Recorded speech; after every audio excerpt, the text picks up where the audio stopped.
this is like fun with other, running friends. So I'm like, I'm going to do it because I knew it would put me in a good mood. You are my BRF. What's happening, Erika? There for your victory lap. Yeah. Oh! How did you How did you do that? And all of a sudden I go to zip it up and I'm like, why is the zipper in the front right now?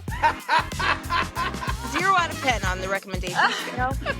I am literally crying from laughter and from so much love. Oh my God. It's like I see off for your cornhole. And he just smashed Arnie like that and said, you stay out of this, Arnie. And I thought, But I don't run to stay sober. I get to run because I am. And there she was, a halo over her head. No, it's not very true. Okay. And he steps to the side and just gestures. Here's the tinkle pot. I don't need to tinkle. What's up, everybody? And welcome to episode 157 of the On the Runs podcast. It's April Fool's Day, and it's Boston Weeks, baby! One of our favorite times of the year. We are wicked excited for the next few weeks. We have some amazing guests who are all running in the Boston Marathon to hear from this month. We even just talked to the real Michael Scott, and no, that is not an April Fool's joke. But before we kick off this amazing time of year, I must say hello to my kick-ass rock star of a co-host who's rocking the blue light eyeglasses, 6-star Erika. What's up? What's up, my dude?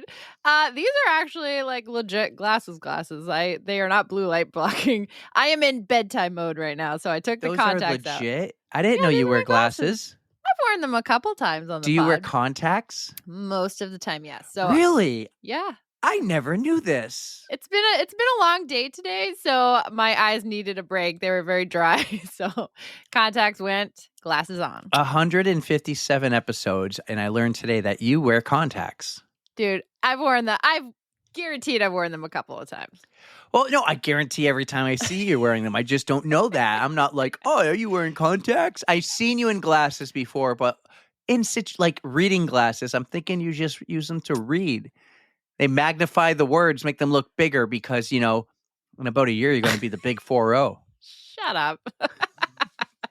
Well, you're going to be 40 before me, so that makes me happy. But no, these are just, I have terrible eyesight. So Okay. that's all. Maybe there that's is to why you it. can look at me all the time on this podcast. You don't know how ugly looking I really am. Squint. Number one or Hey. number two? Number one, number two. What? I saw, nice Wayne's World reference, by the way. Thank you. I saw through others people's social media that you ran a pretty cool race this weekend. And I'm not going to give you a hard time because you have no homework assignments. But I mean, no one knew you were there. I didn't even know you were there. I saw through other people posting. You Yep. went out of town, out of state, far yeah, away. we did. Yep, this was a last-minute decision, but I got to run a race down in Connecticut with my dear friend, Tara Pterodactyl, and Katie Pisani. So we had a little road trip this morning, and I'm going to let Tara and Lindsay and Katie recap this on the recrap because they're going to have so much fun doing it together. But let me just tell you, I beat the train. How Look fun at is you. that? I have a Brandon's fucking gonna love that. whistle You're now. gonna walk. You got to take that everywhere around the world with you now. Just be like, oh. Honestly, today I was walking around just blowing the whistle and being like, toot toot, motherfucker. So wait, you couldn't help raced a train?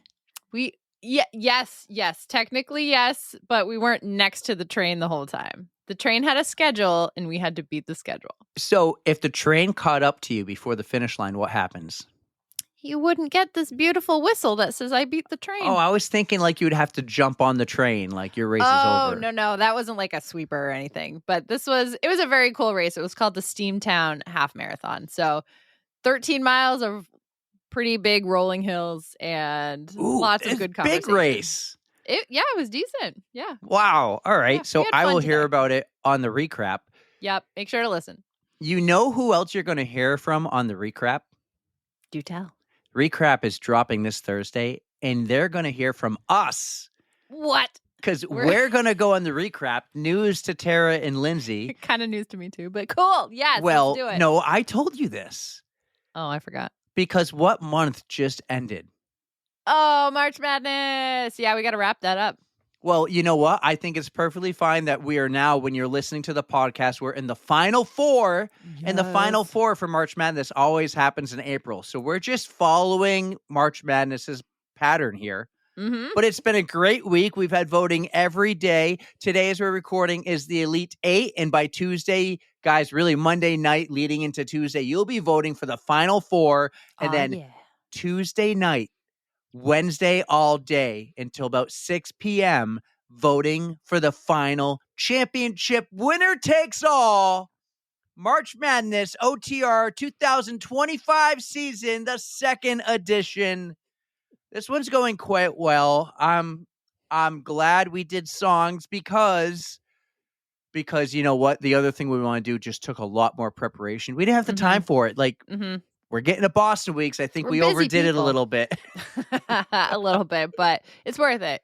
But yeah, lots of prep to come. Well, I want to give you some kudos here because I just gave you a hard time for not posting, and no one knew you were at this race the train thing. But you did go into Canva by yourself, and you tried things. And you tried to make a look. Now, maybe you struggled and needed my help and do a screen share. I'd love to do that. Like, totally could have Googled some shit, but I was like, hey, since we're talking right now, how do I do this? And then you made the logo for the playlist. You added a basketball instead of the toilet paper. I'm like, look at you. So creative. My goal this year was no homework assignments. Just if you want to do it, you're going to do it. You're going to figure it out. And so you've done it a couple of times. You've done some stories, and you did this. And you made the playlist, so we just got to find your niche here. We are going to make you do a really cool reel coming up, but that's in June. We talked about this. We're prepping. We got notes. It's going to be cool. So hopefully that guy emails us back. By the way, your buddy. But yeah, I'm proud of you for doing that. But how's March Madness been? Are you happy so far with the results? Have your songs made it? Have some lost? I did one audible, and it wasn't even worth it, but probably was in the wrong seed. I added dance mode. How could dance mode not be on the list? The only other song I think you missed that I would have had would have been Peanut Butter Jelly. I actually think that we suggested it, but I just think it didn't make the list. Not this time. But there's songs on there that the Peanut Butter Jelly is so much better than in the EDM version. But some disappointment in the Instagram comments that Sandstorm didn't make it out of the first round, and it was just a tough first round matchup. As you thought, it shouldn't be 1 versus 8; it should be songs that are equal. So you picked it up against Call on Me. Do what I want. Call on Me might be in the Final Four right now. Honestly, that one is my winner. So let's go Call on Me. We'll see. For some reason, Mr. Brightside, I think, is going to pull off an upset here. Call on Me is my song too, but for some reason, I feel like Mr. Brightside has been killing it every round, and I'm not shocked, but I'm also kind of like, wow. And what is it up against? Thunderstruck at this point? Like currently, that's going to be a tough sell. Yeah, so currently, Mr. Brightside's going against Thunderstruck. So that's both a awesome tough songs. one. Yeah. Call on Me is against Levels. Then you got Work Bitch versus Run the World. I'm surprised that Run the World's made it this far. I really am. And then the last one is Lose Yourself against Turn Down for What?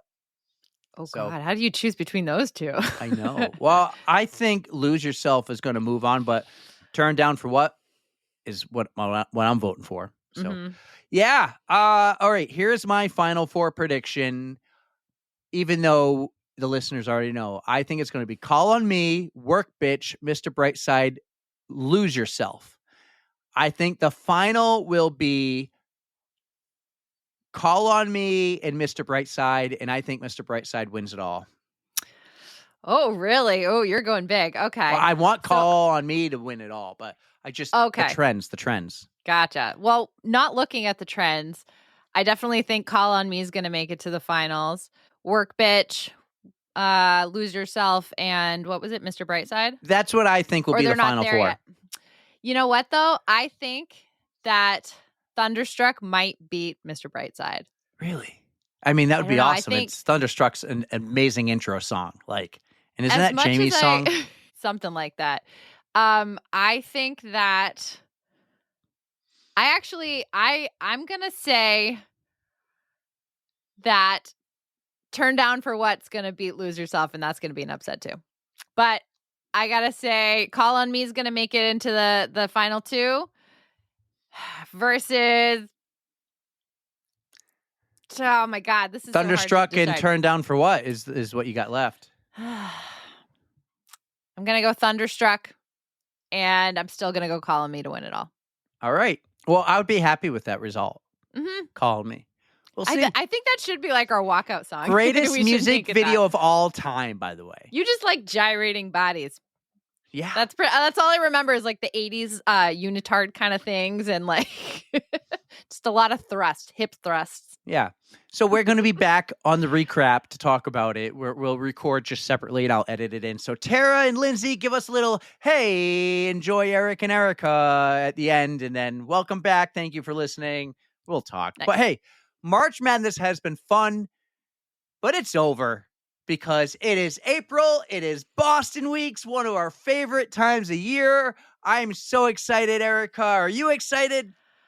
I cannot even begin to tell you. I am already gearing up to lose my voice on Marathon Monday, cheering for all of you runners out there. This is going to be so much fun. We got a great crew coming.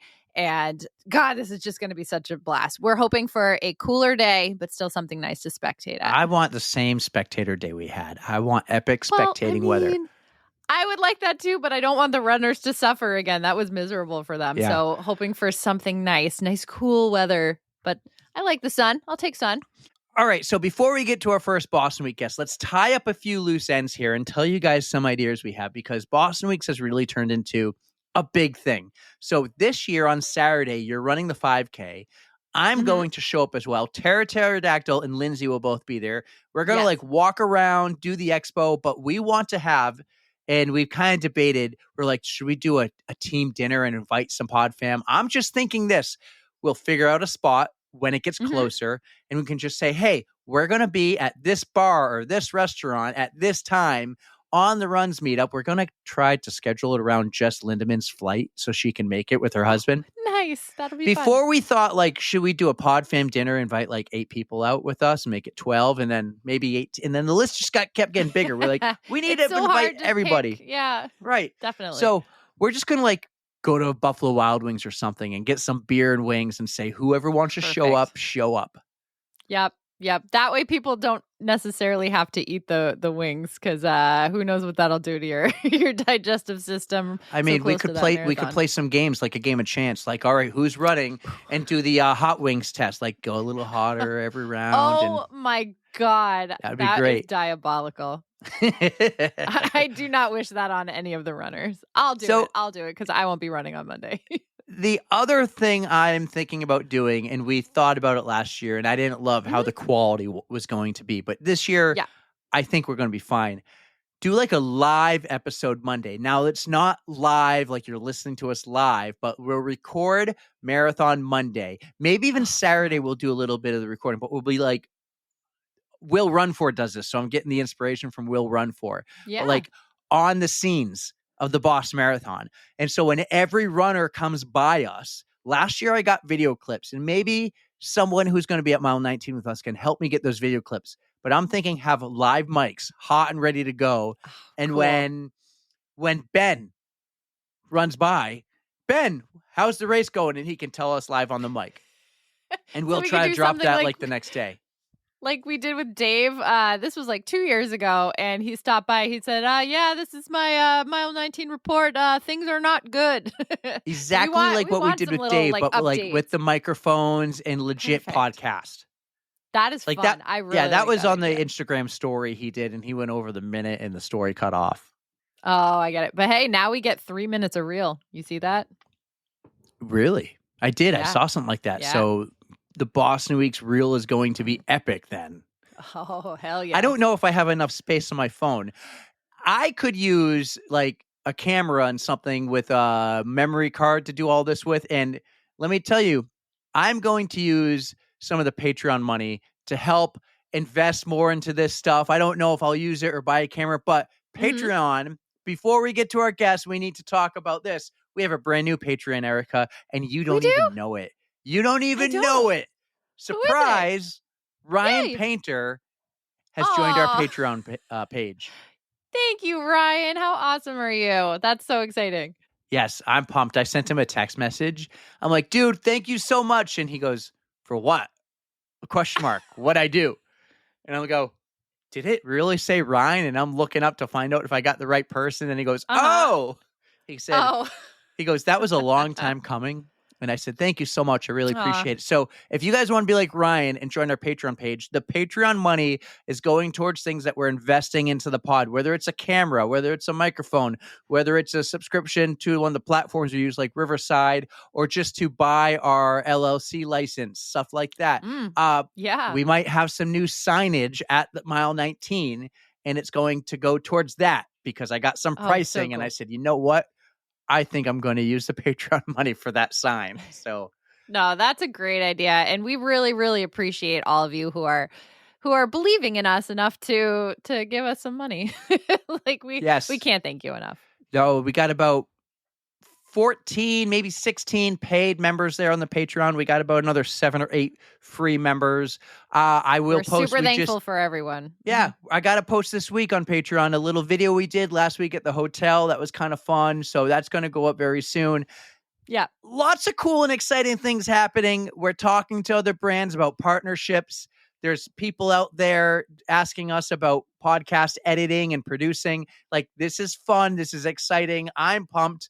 157 You're going to be a episodes. busier man.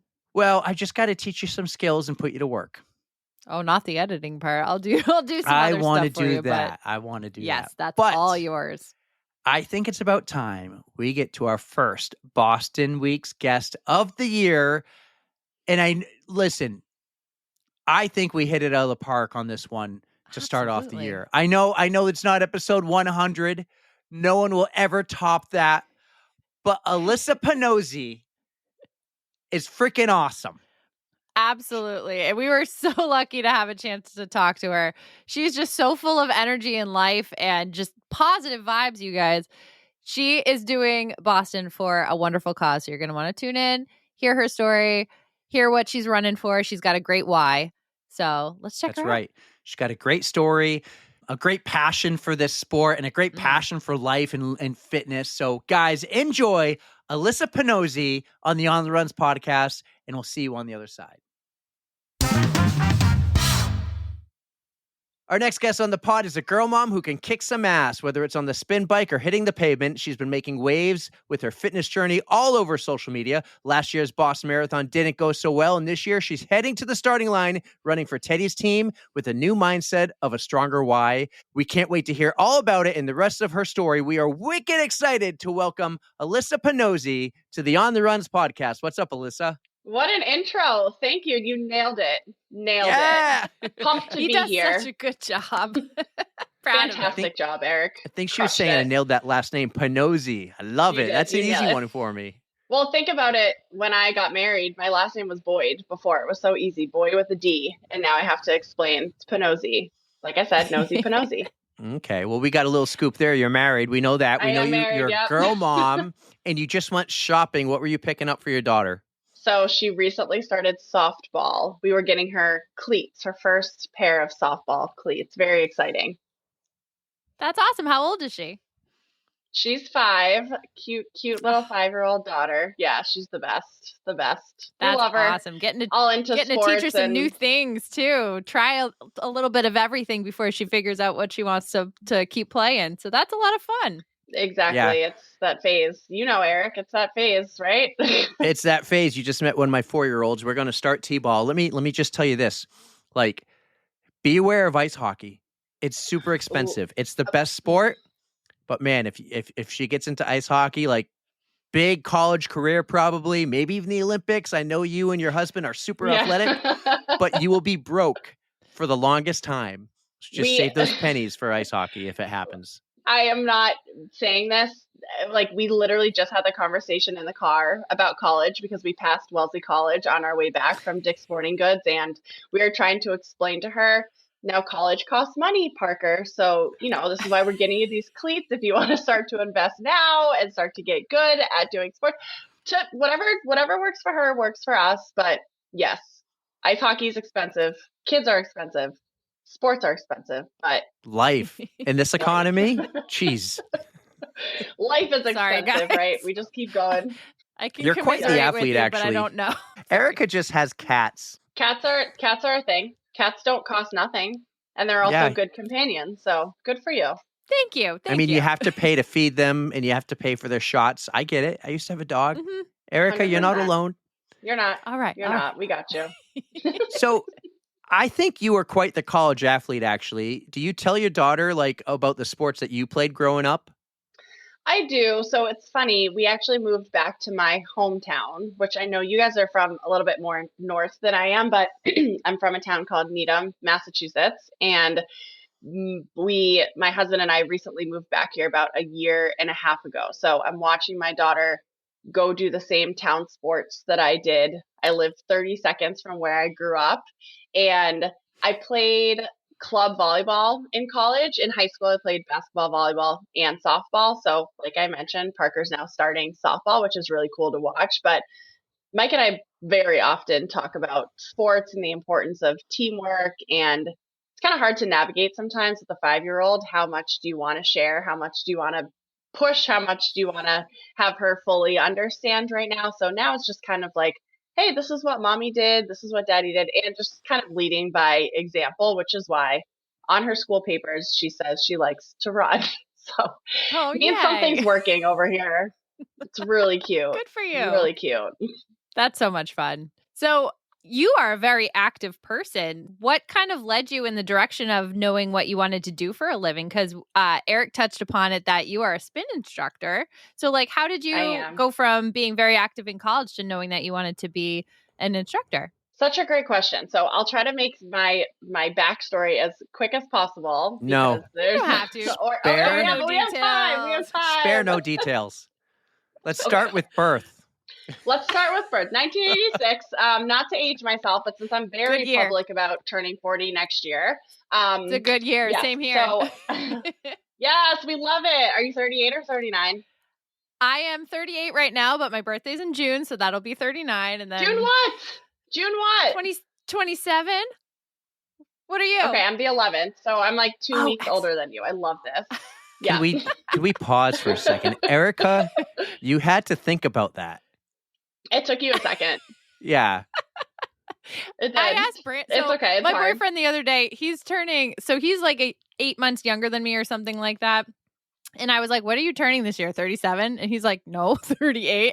How old are you? And I was like, no, I don't remember. I'm at that age where it just doesn't matter anymore. It all just it's all blending together. I feel like 40 will be big, but anyways, yes, 1986, but no. So my professional career, I guess, started when I went to grad school. I went to get my MBA in sports management in California. I went to San Diego State. And while I was there, I was working for a professional athletes foundation named Marshall Falk. I don't know if you've heard of him before. He played for the Rams for a very long time. She's name dropping. The only thing I know about him is he lost to the Patriots. He did lose to the Patriots. He did often bring that up to me. Fantastic human, but that's how I started to do event planning, and I started to really like working with athletes and sports. I kind of took my background in sports management and being an athlete myself and giving back. So I would plan his big charity events, like his celebrity golf tournaments, big galas, and decided to leave his foundation to start to do that for other athletes. And I started a company with a couple of my friends while I was still out in California for grad school. Mm-hmm. And eventually California, I said I would like to be closer to home, back closer to my parents. So drove back across the country, back to Boston, took that company to Boston, almost immediately signed a Patriots client. While I was in California, right before I moved, I fell in love with indoor cycling. I found a spin studio out there. It's kind of my outlet. I was overweight. I was depressed. I was unhappy. I was partying a lot. I was very unhealthy. And my sister actually was like, hey, you should try out indoor cycling. It brings me great joy. And I was like, I don't think that sounds like something fun. Went to a spin class, fell in love with it immediately. And as soon as I moved back to Boston, I was like, I need to find a studio. So moved back home to Boston, started this event planning company back home, had a Patreon's client, started spinning at the studio that I'm at now. This was 10 and a half years ago. And the owners were kind of like, hey, you're kind of good at spin. Would you ever want to be an instructor? And I was like, no, thank you. I've never been in the spotlight before. I have no desire to be in front of people. This doesn't interest me.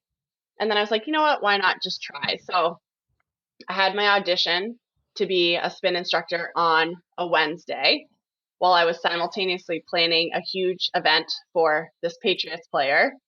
The day after my audition, he got cut from the team. The event got canceled. So it wasn't Tom Brady then? It was not Tom Brady, although have I crossed paths with him? Yeah, like a couple times. So no big deal. That also in that same, no big deal. I did a huge career pivot in that moment. Like I'm a very firm believer in everything happens for a reason. So the event planning company kind of went to the side. I started to step more into the space of teaching fitness. I found that I actually really loved working not only as an instructor, but I really liked the company of Rev'd. So 10 years later, here I am. I am the director of core relationships at Rev, so it is my full-time job. I work on the business side. When I first stepped foot into Rev, there was only one. We now are a franchise. We have locations across the country, many more to come. So I've been a part of the company for a very long time. So I always say I kind of stumbled into teaching. I never had the dream of being a fitness trainer. I just decided, hey, you know what? I want to be able to help people the way that spin has completely changed my life, which kind of is now my whole world is just doing what I can to use my platform to help inspire others. So kind of quick, there's a lot that has happened in that last 10 years to get to where I am today, but the universe kind of said, hey, you're meant to shift and go into a new direction. And here I am. So how cool. Very, very brave of you for just being like, you know what? This is where it's going to take me and I'm going to roll with it. And look at you now. It's brought you to this amazing place. And I have to admit, I was creeping on your socials a little bit and I saw that you were just out visiting one of the Portland, Oregon studios. So you got to spend some time out there. How was it? It was awesome. It's crazy. Like I said, so when I first went to Rev'd, there's one location in a little tiny town called Dedham, Massachusetts, which is 10 minutes from my house. There were maybe 3 or 4 trainers there. And after we decided to stay open during COVID, we committed to becoming this great fitness conglomerate, if you will. In 2022 or 2023, I think we started to begin the franchise process, more so because we knew that we wanted to be able to help as many people as possible. And in order to do that, we had to grow. So this was my first trip to another Rev'd outside of our Boston studios.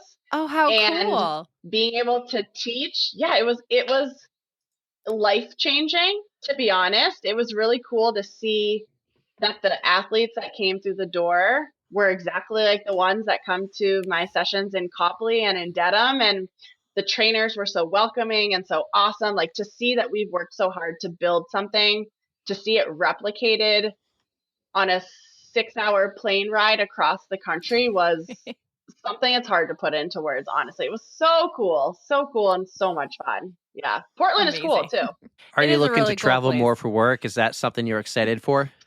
Totally. So yeah, and I think the last 10 years was so much of just putting my head down and grinding, to be honest, which I'm now doing in a different sense. But all that to say, I did not like to travel. I get uncomfortable having to pack. I'm very scheduled. I'm very type A. if my weeks look different, it's uncomfortable to me. So to answer you, Eric, the answer is yes. I want to travel to run and for work and to put that kind of both together. And people are like, who is this, Alyssa? I don't know who this is. You're going to different countries and continents this year to run races. This is unlike someone that I've ever met. Yeah, we're going to ask before. about that. Yeah, so I think we have Portland, Oregon, we have Tempe, Arizona, where a spin studio is. We have others that will be announced within the next couple months or so. So to be able to travel to revs all around the country is a huge, Still growing. huge plus. That's awesome. Yeah, it's cool. It's really cool. So I want to go back to around the time he asked you to be an instructor and you were like, man, maybe you had the big life moment change. How did that develop into the role you have today? What a question. So I always had almost two loves of fitness.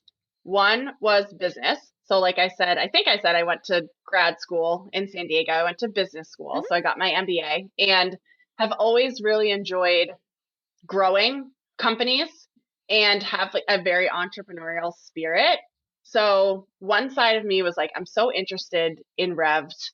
How is this one tiny studio going to ever possibly become a big studio like the other studios that everybody knows? And the other side of me was like, oh, I actually I think back to when I was 5, 6, 7, 8 performing in my parents' basement and going back to the camcorder videos that my dad has of me. I always wanted to, my dad was on TV for a very long time. Like I never wanted to be in the spotlight, but I realized I like to perform. So as I dove into instructing more and more, I was like, you know what?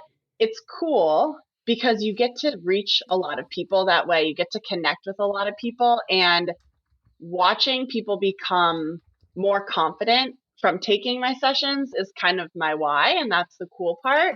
So again, I would have never thought, honestly, that I think back to that first spin session that I ever taught. I will never forget it. 7 a.m. on a Thursday. I maybe had 9 people come support me that day, to where it's taken me now could have never dreamed it, because to be honest, I don't like being the center of attention. I don't like being up on a stage. I don't like being in front of people. I'm quite an introvert, which people find very shocking because I've kind of had to force myself to get very uncomfortable with all of this. So I get you 150 million %. I do this podcast and I am totally the introvert. Thank you to our friend Tara, who is kind of the extrovert for me because she's the outgoing one and I'm just kind of like turtling over here.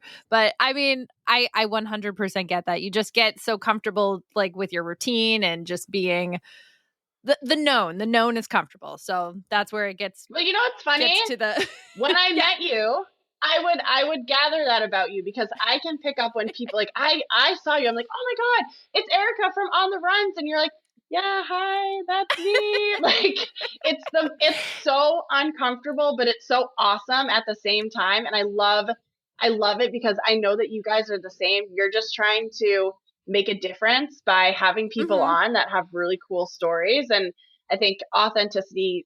You tend to find each other like that, so. Thank you for being able to relate. It's an interesting, funny thing. And people are like, I would never guess you're kind of an extroverted introvert. I'm like, yeah, I don't really love being around people, to be honest. And my friends know when I reach my max, they're like, oh, Alyssa's got to go sit in a corner by herself. She needs to recharge. So, yep. The social battery drains. Well, let me tell you, Erika has really, grown outside that box in the last couple of years. And we got an email the other day that we really can't talk about, but she's having a little anxiety attack currently about it too. In a good way? It's a great thing. It's a great thing. But more on that probably in a while.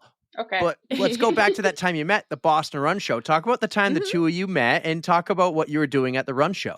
So that was kind of a fun story. What was I doing at the Run Show? I'm curious to know. So we were chatting just right out front before you even got into the Run Show. But I was chatting with, I can't remember if Mike Seaman was still there or if he had to leave. But we were talking to Josh Vernon. And then he's like, oh, hey, and he brings you over. So how do you know Josh Vernon? How do I know Josh? I think I met Josh at an event at Reebok a couple years ago, probably 3 or 4 years ago. I'm pretty sure. And he's one of those people that you just immediately are comfortable around. So I'm curious, how do you guys know him? Do you want to go into this, Eric? Do you want me to answer or you, Erika? I'll answer. Okay. You go ahead. We met Josh through a Facebook Peloton group called Wicked Smart Zone. And he's built this community of the Wicked Smart Zone people and doing these amazing things like the big breakfast where they tip the waitresses thousands of dollars. And basically Erika got me to be part of Wicked Smart Zone and got me on that Peloton team that Josh created. So we've met him through there. And actually, fun story, this is very early in the podcast. This is before the Reebok event, because I remember the Reebok event. And I'm in the Facebook group, and I remember reaching out to him for the first time, asking if I could share our podcast with the group. Like, was that within the rules of the Facebook community group that he created? And he gave me the green light. And then throughout the last few years, we've bounced ideas and things off of each other. He invited us to the Peloton Studios to do a ride with Matt. Right. He's been on a couple of times. He's taken on this massive triathlon journey to the point now where he has his own triathlon podcast. And I'm going to take some credit. He never did one before the podcast, and he heard my story. I think I'm the reason behind his triathlon success. I believe you've influenced him in many a way, it seems. Yes, absolutely. But at the same time, we wouldn't be who we are if it wasn't for Josh, because like at the time he came on the podcast, he shared it with that community group. Like when we had his episode at that time, like our downloads doubled for that episode. It was like, oh my God, episode 12 had 20 downloads compared to our other ones that had 10. I'm making the numbers up, but Josh he really has been was a huge 12, supporter. Though. He was real early. Was he? Yeah. How perfect. I think so. He was real early. Josh has been a huge supporter of this podcast, and we're huge supporters of Josh and Janine and love the two of them a lot. Unfortunately, I don't get to see them enough, but Erika runs into them. I do. Well, I mean, they're out there training for Boston. They'll be there. I was listening to one of your podcast episodes where you were talking about, and I think, Eric, I messaged you this, but you were talking about his event on December 13th, and I was supposed to be there. He had given Mike and I a spot at his Peloton Studios event, and it was my best friend's daughter's birthday. So I kept going back and forth. I'm like, once in a lifetime Peloton, daughter's birthday happening a lot. And I picked the daughter's birthday, but that would have been so fun. And he's just going to have to do it again. And he's listening to this. So Josh, we're going to make it happen. Yeah. I'll tell you that one. The plan is January 2026. Josh. So. I can't afford to go to New York City in December. Well, I love all the small connections we have. That's super cool. And that this community, this PodFam, everything we're all building is a lot of fun. But let's get to the point of this episode. This is Boston Weeks. It's April 2025. We're wicked excited. You are running in the Boston Marathon. It's your second Boston Marathon.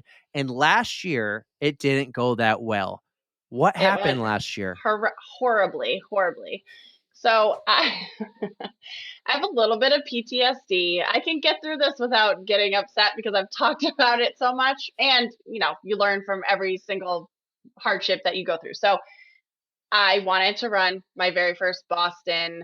Something changed in me that I was like, you know what? It's time to go from a half to a marathon. I can do this.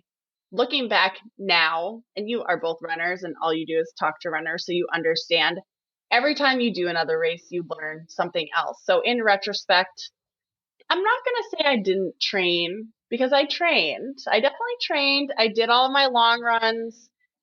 My speed workouts were a little iffy, if you will. I kind of went to I did my own thing. I did as much as I could of training, but I did not listen to my plan. I did not listen to my coach.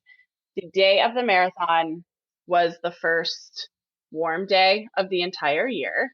And yes, it was. What I like to share, it was so hot compared to, so I teach spin, obviously, if we've already talked about.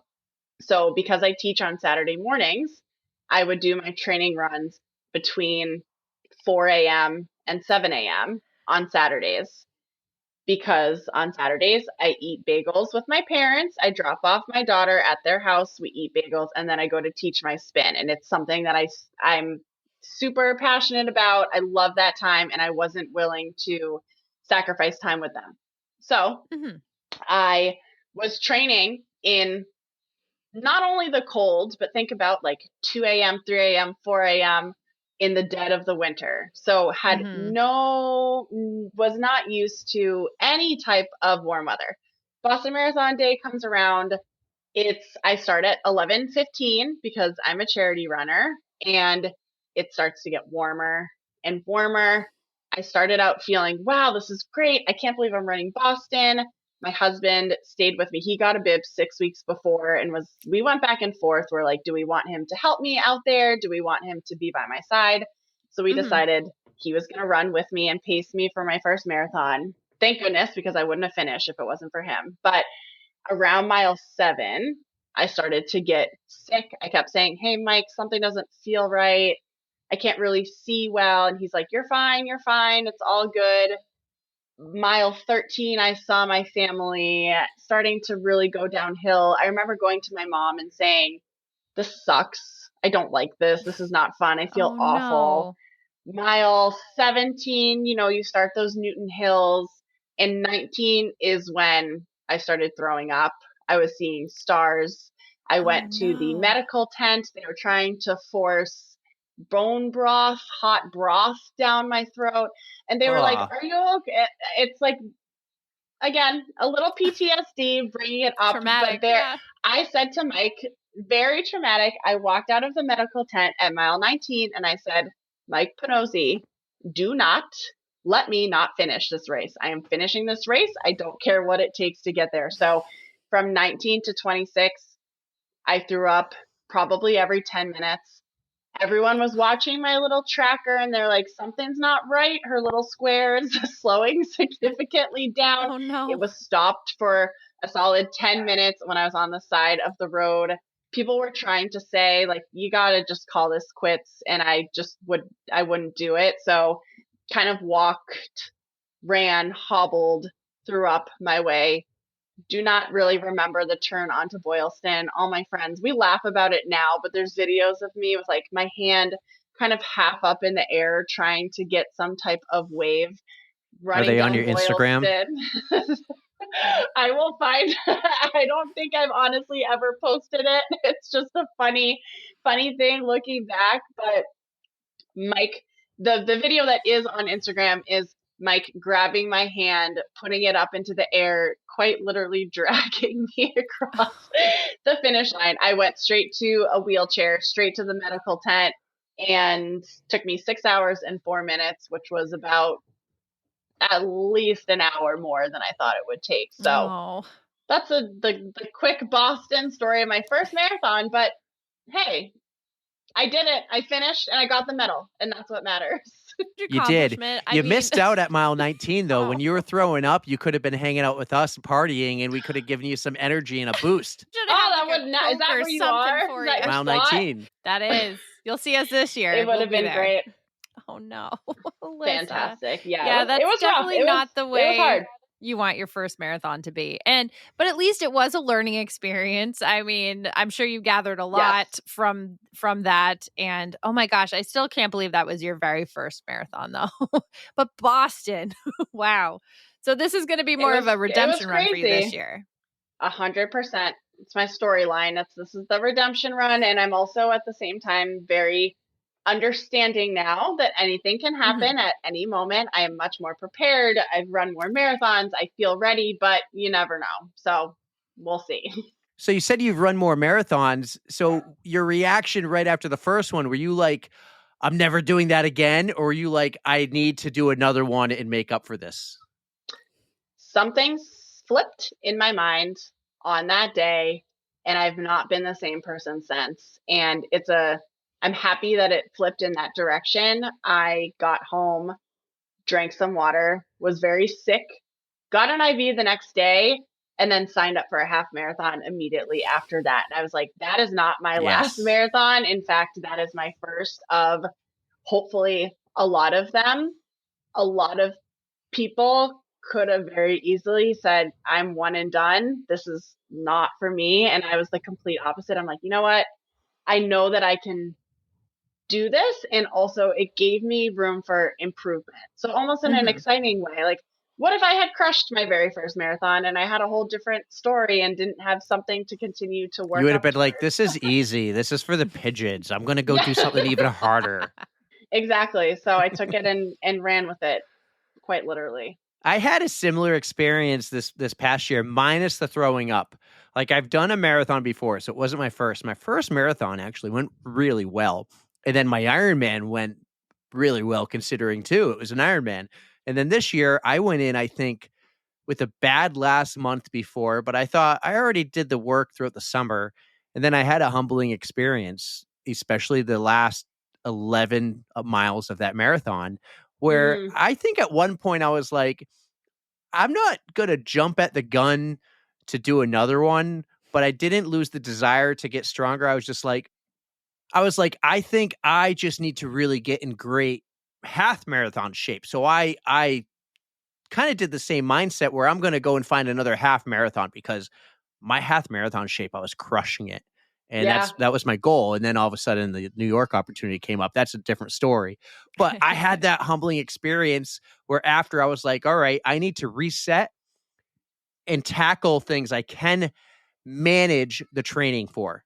And then Yes, exactly. And I think you learn after one all of the different things that can go wrong. And that's something I preach in my spin too, is control what you can control. So at this point, I'm now been training for marathons for the last year. I've trained in rain, sleet, snow, hot 90-degree weather. I feel at least much more prepared. But like I said, and like you said, there are things that you know might happen on race day, and something could happen. You could start, you could slip, you could fall, you could get the stomach bug the day before. There are so many things that are just outside of your control. So that's what I've been focusing on, is what can I control? What did I learn from each previous race? And how can I continue to learn to just make this the best and strongest experience possible? That is a great lesson. You got to be prepared for whatever you can and just kind of go with the flow. I mean, as long as you're not quitting within your control, like if you have a stomach bug and you have to say, there's no way I'm running this race today, what can you really do? But yeah, it's all about just learning and adapting and persevering. 100%. 100%.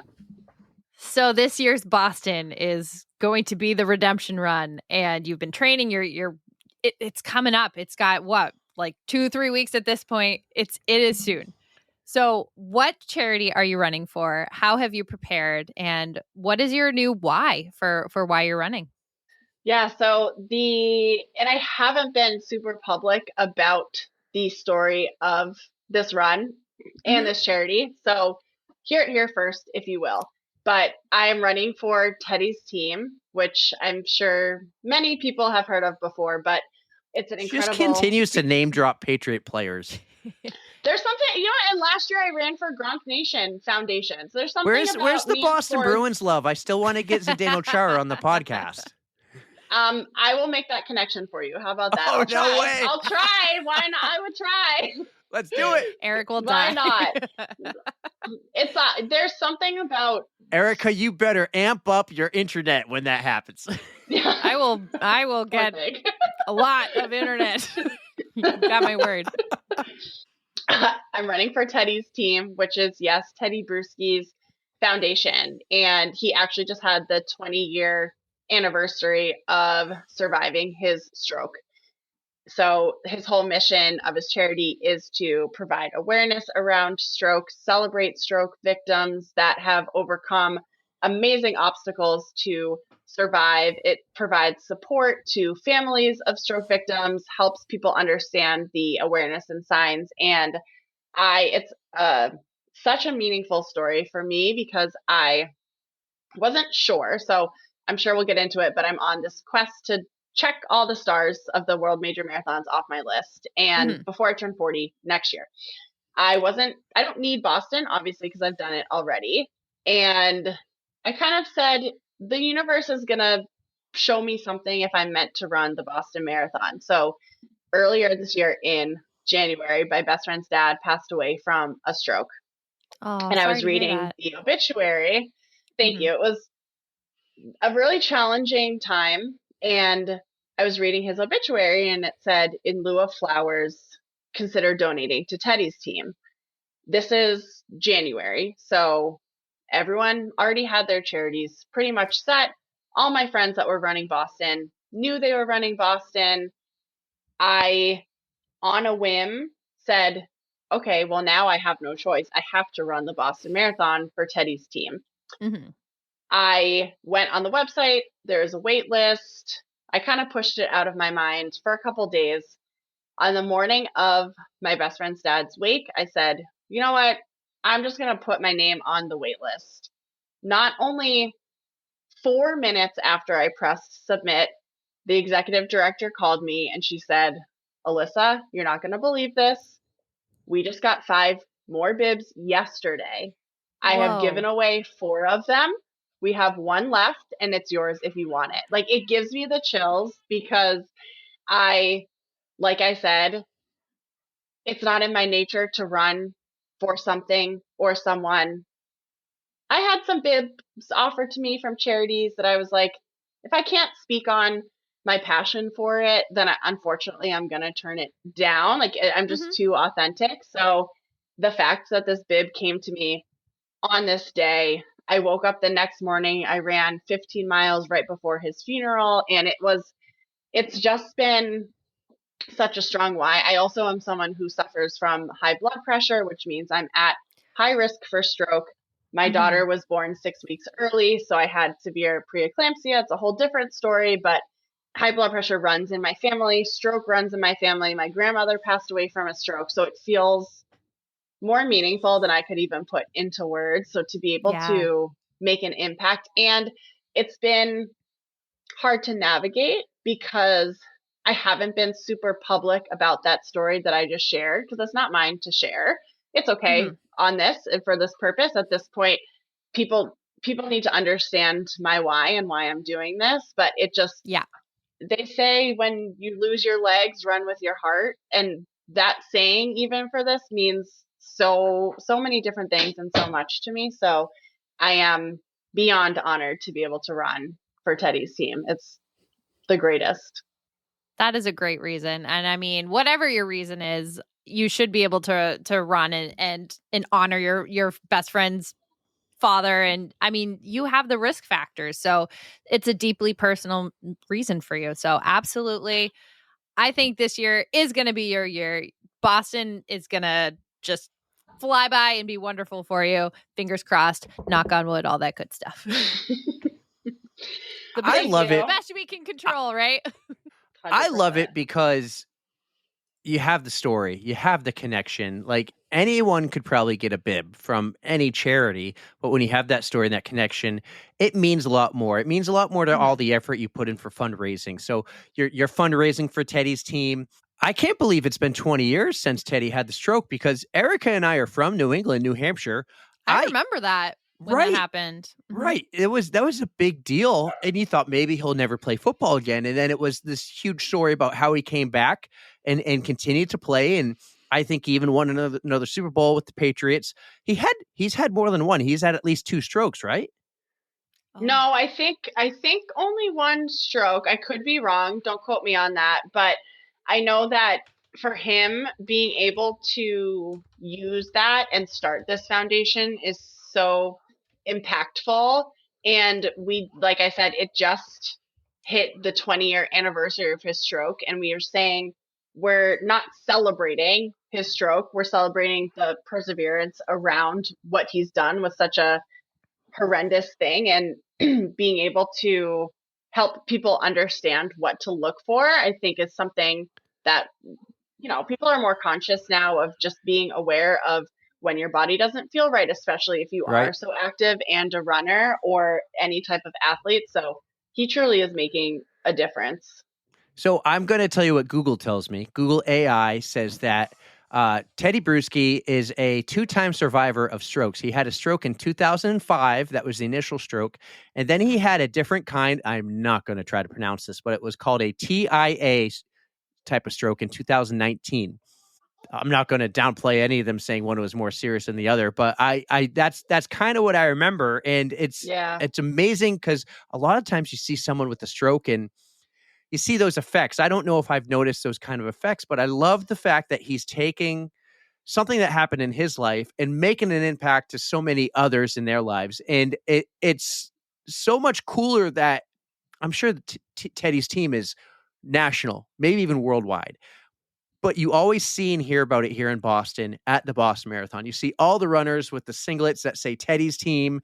And it's so cool to have you on the podcast talking about it because we haven't had anyone talk about it yet. And then to hear your connection with Teddy's team and with your family story, it makes it more special versus just someone who, sorry, Erika, runs the Boston Marathon for Team Eye and Ear. Hey, I know people who had stuff done there, so leave me alone. But yes, it is much more meaningful when you have the connection and you can actually, like you said, speak on it and you are fully just behind the cause. So I totally understand that. He digs on me all the time for it, but hey. Yeah, that's true. So as of today, it is the 23rd of March. You have raised over 50% of your $20,000 target.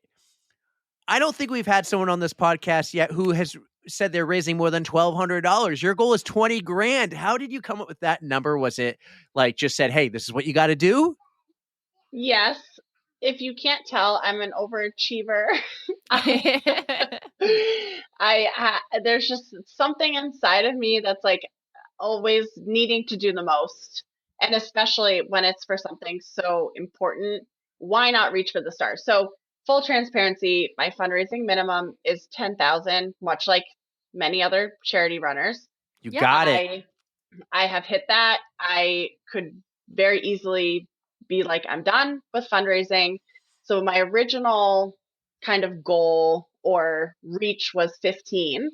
And when my charity executive director saw that I had already hit the minimum, she was like, you don't want to have people stop. Like, it's probably realistic that I might hit 15 because there's still some time until the marathon. So I said, do I just up it to 20? Ha ha ha, dot, dot, dot. And we just said, go big or go home. So there's no skin off my back if I don't hit it. And I say, the more that I can raise, the more money goes towards programming. And I think some people forget sometimes why we're doing this. And I try on social media to continue to remind everyone because to your kind of joking point, and like I said earlier, and there's nothing wrong with it. There are plenty of people who just want to run Boston to run Boston. And I'm not going to say that wasn't me last year. I loved the charity I ran for, loved Gronk, had so much fun with that whole situation.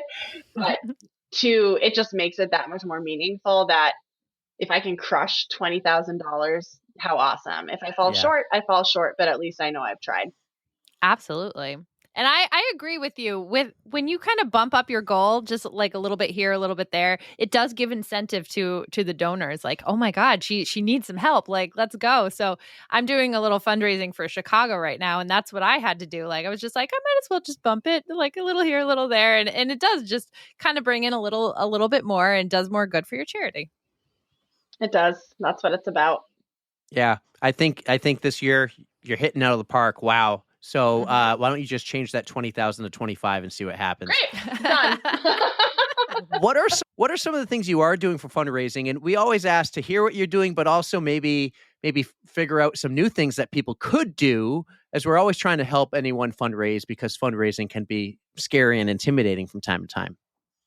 Fundraising is very scary and very intimidating. And a lot of people often ask me, how are you doing this? And I think number one, we do offer charity sessions at Rev'd. And what's nice is that we have 50 bikes in our Boston studio, and you can get creative with raising a ton of money through hosting a exercise class at many of the studios around Boston, or honestly, wherever you're fundraising for. So, Erika, when we get closer to Chicago, come on down, have a fundraiser at Rev. We'll make it happen. But it's fun. NYC, buddy. Can I do that for New York? You guys should do one combined. To be honest, let's do an on the runs big thing. Done. Yes. Done. Okay, we're going to talk after. Yep, we'll chat on that because now we're making that happen. But I'm making exercise classes. I've done raffles, online raffles, where honestly, in general, my biggest thing is asking more people to donate less. I don't like asking for money. It makes me uncomfortable. However, you have to, and I don't feel bad doing it. My thing is, because I have such a big network, if I can get a significant amount of people to donate $5, $10, $15, $20, $50, it got me to that 10,000 versus people feeling the need to donate higher amounts of the hundreds of dollars to me. Mm-hmm. So lots of smaller, impactful fundraisers. I've done Venmo campaigns. I've done March Madness. I got very incredibly lucky with an athlete at Rev who's become a friend of mine, and her company, Citizens Bank, private Citizens Bank, they donated $5,000 to me, which was could make me cry because I was so blown away by the kindness. And I'm going to take their logo, put it on my jersey or my pants. I haven't quite figured out where yet, but again, little fundraisers can go a really long way. Mm-hmm. And I think I had to explain to my sister who's fundraising for the first time, think smaller. And it almost, like, if you think 1,000 at a time or even 500 at a time.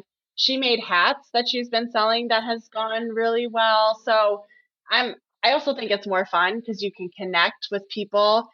One thing that was really successful for me was having people sponsor miles, and I set it for $26. People were really loving that. I think people just want to, potentially some people like to get something in return.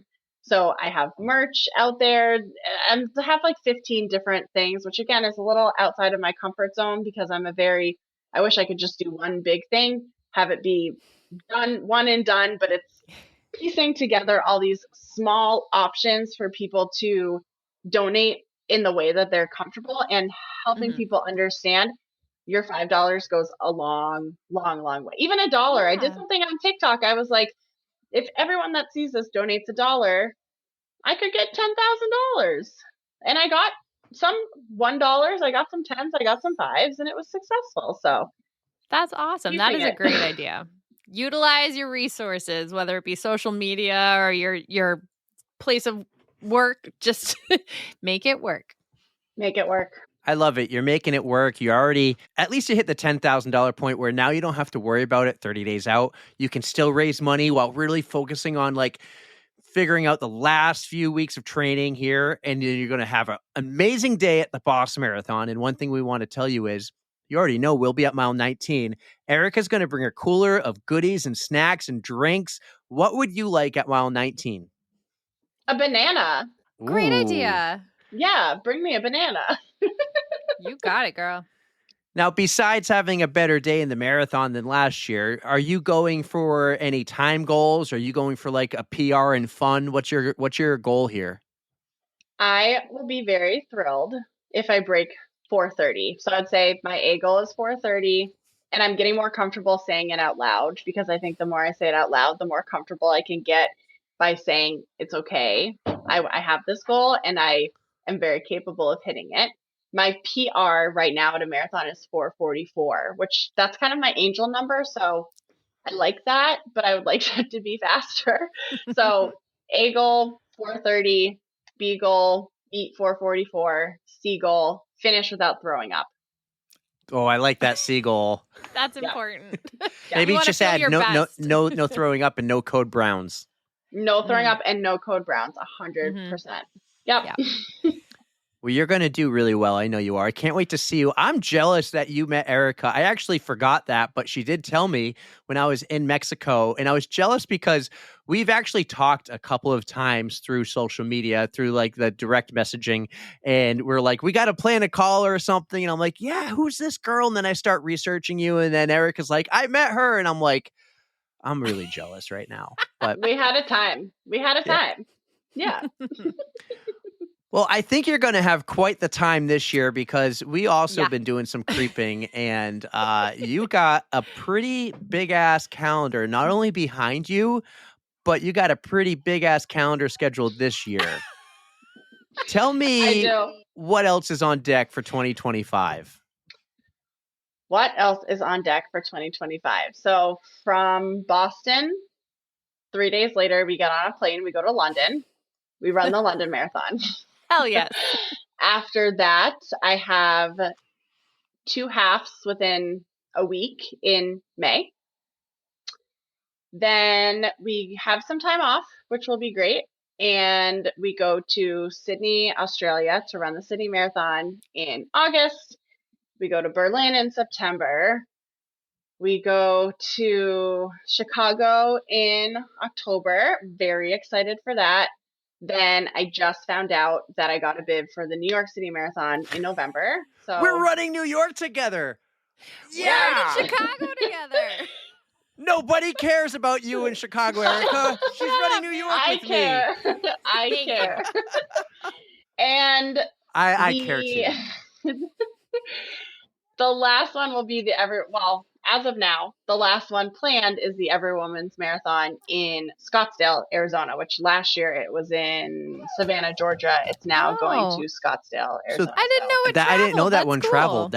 I don't think it traveled. I think it is going to be in Scottsdale to stay. Last year was the first one of its kind, and I believed they needed to switch locations. So we're excited about the change. Yes. Cool. Erika, you should do that because Catherine invited you last year. I know. Oh, I was so You sick should. last year during it, so I'm glad I didn't sign up just because I would not have been able to run it. I had like that upper respiratory infection, and I was like out cold. So, all right. So you named some pretty big marathons. I think you're missing one to get the 6-star. Is the goal Tokyo next year? Yes, the goal is Tokyo 2026. Big party in Japan. Family comes out. I have this all planned out. I just need a bib. That's just that one important part. Yep. So PodFam, we need to make this happen. We know some people who've gone to Tokyo before. We actually have a guest coming up who might have a way for you to do that. It's one of those travel marathon groups, but you could make that happen, and that would actually be all 7 stars? Yes, it would. And it was November of last year that one day I just said out loud, I want to run all the world majors before I turn 40. I just want to. And then I said, well, I've now said it out loud. I've now put it on the internet. Now I must make it happen. I will stop at nothing to make it happen. So Tokyo 2026 is the goal. Quite the calendar you got there for I am 2025 and early 2026. It's a little wild. And people keep asking me why, and they're asking me why so fast too, which is a very valid question. And I think for me, I spent so much time, and I do spend so much time giving back to others, right? My whole job, every day I show up, I pour my all into everything I do. I love the people that come to my spin sessions. I love teaching fitness. I love being a mom. I love being a wife. I love giving. And I think for me, something flipped, like I said, during Boston, that was like, wait a minute, this is new. This is exciting. I had not run more than a 5K before the BAA 5K in 2023. And I just said, this is a goal, and it's something that I can check off my list. And I knew it would be nearly impossible. Really getting into all these races has been a huge piecing together of all these different puzzle pieces. It has not been easy. I have 0 travel booked. I don't even have a hotel for London yet.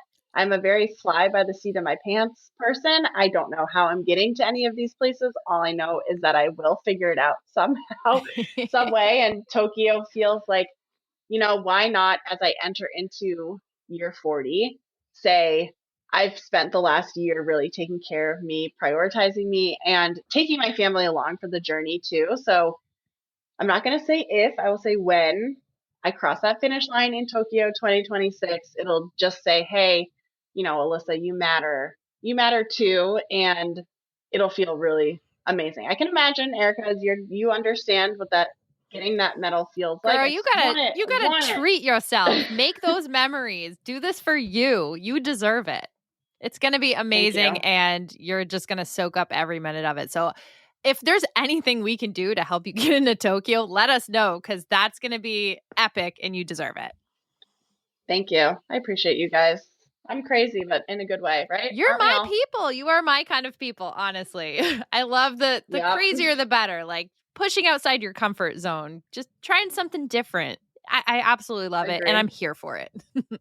Thank you. For Chicago, you should just talk to Erika, get on the same flight, don't even get a hotel, just crash her hotel room. Great.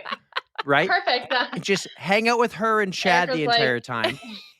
And then we New York. Jess too. Jess Lindemann's going to be there. She's like she's running Boston too. It should hook you guys up there. Fun. Like she's amazing. And hopefully I want to do like some kind of an on the runs meetup. I would love to do that.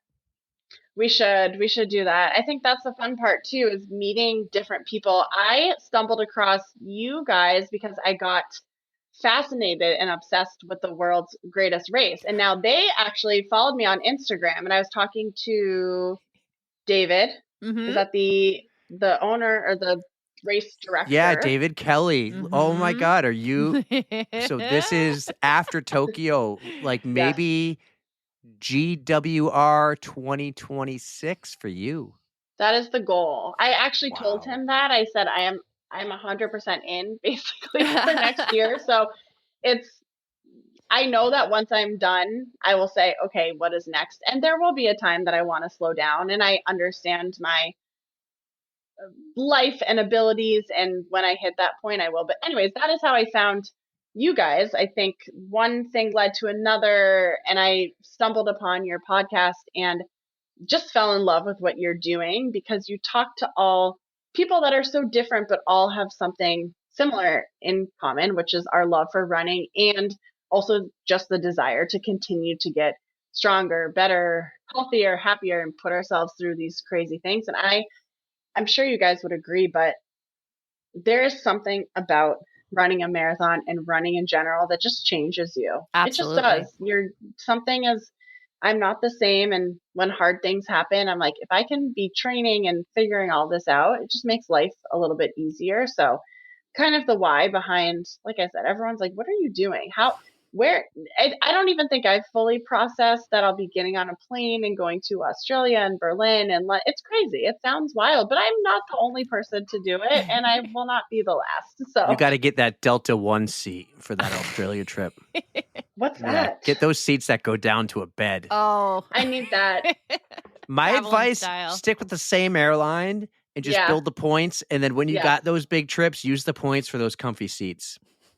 I got that Chase Sapphire card. That's my number one. I did use that to get some points to buy one of the flights, but it's cool too, because as I continue to dive into this journey, more opportunities are coming my way. And I think, like I said earlier, authenticity recognizes authenticity. And if I can partner with different brands or people or places to kind of help me accomplish this goal, even better. But again, just one trip, one step at a time. Exactly. You brought something up. I want to dive into this now. This wasn't on my notes, which you never got to see because you're amazing for changing the quick schedule and doing this today versus when I'm traveling. I didn't get to see the notes either.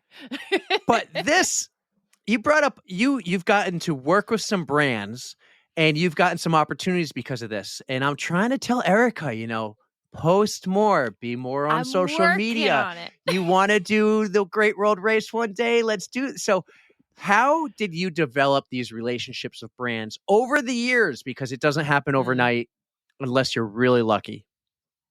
That is you hit the nail on the head. It takes time.